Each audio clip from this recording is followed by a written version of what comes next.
Grief and fury reign within me, not the destructive rage that blinds and destroys, but the creative fury of conscience, burning away indifference and awakening the soul from apathy.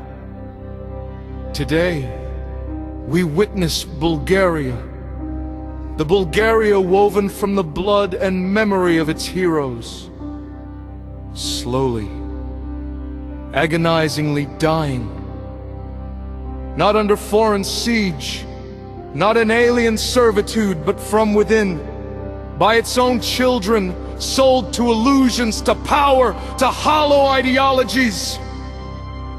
This is not the death of a state, but the collapse of spirit. Bulgaria loses what, for centuries, saved her from oblivion: an awareness of her spiritual mission. We are losing not simply freedom and independence, but the profound sense of inner responsibility toward them.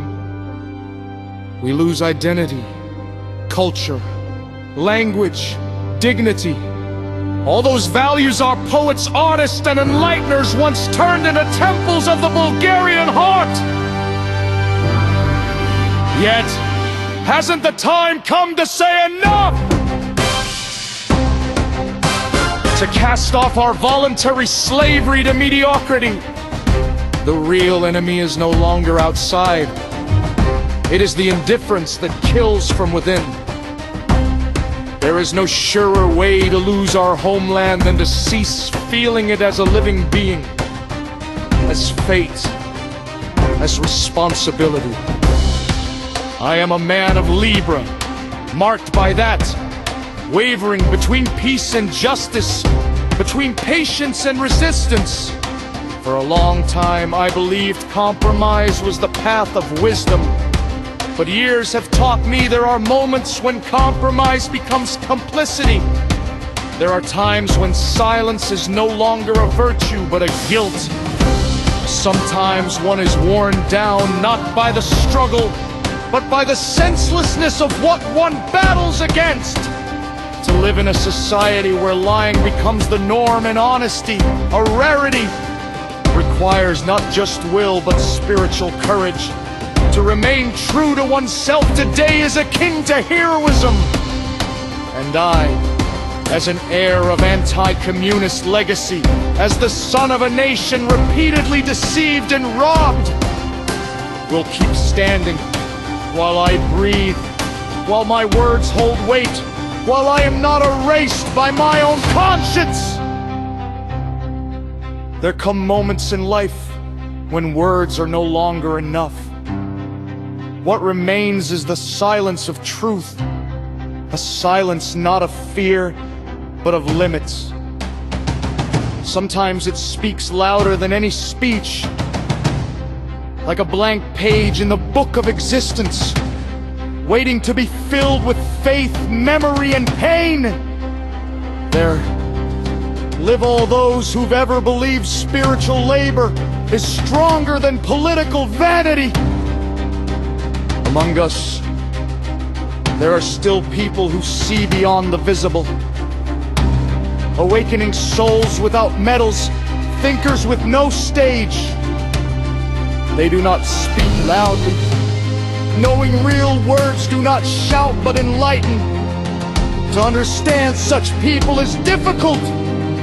It demands not just knowledge, but moral readiness to weigh what is known against what's possible. Being an awakener means seeking truth, even when it hurts. Today, a society gasps between conformity and fear. Awakening loses its worth, it becomes ceremony, protocol, a halo with no light. Yet true awakeners have never been the majority. They seek neither applause nor honors. They speak through presence, exclusivity, and the silence of their own integrity.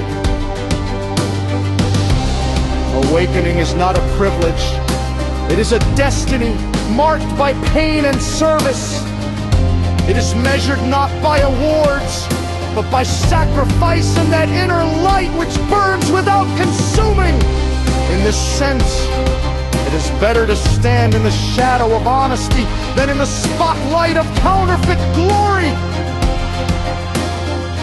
Now we witness an inflation of words, including the most sacred. Many call themselves awakeners, yet only awaken their own vanity. True awakening is the sacrifice of ego. It is burning, not posing. It is suffering, not career. And if my name is absent from the list, so be it. Better honest silence than the clamor of hollow recognition.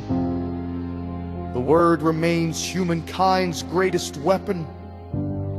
It is a bridge between consciousness and God, between time and eternity. Without words, there is no culture, no science, no freedom. But the word carries the gravest responsibility, not to betray the meaning entrusted to it. Because words do not simply name the world, they create it anew each day. And if I must end with one sentence, let it be this, not as irony, but as warning. In the kingdom of pumpkins, the gourd is king. Stoyan Mihailoworski. May we someday learn again to distinguish pumpkins from men, obedience from dignity, the silence of honesty from the noise of lies. Only then will awakening cease to be a slogan and return to its source, conscience.